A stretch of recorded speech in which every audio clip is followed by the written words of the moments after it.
بسم الله الرحمن الرحيم.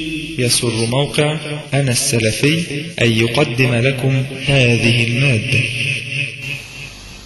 الحمد لله وأشهد أن لا إله إلا الله وحده لا شريك له، وأشهد أن محمدا عبده ورسوله صلى الله عليه وآله وسلم. أما بعد،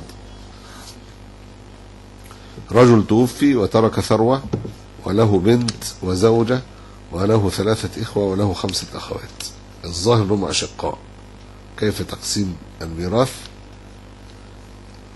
البنت لها النصف والزوجة لها الثمن، والباقي للذكر مثل حظ الأنثيين من على إخوته للذكر مثل حظ الأنثيين.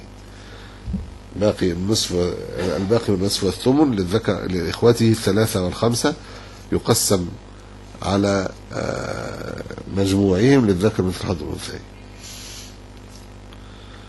يعني هما 3/8 اللي فاضلين، الزوجة لها 1/8، والبنت لها 4/8، وال3/8 هيتقسموا على 11.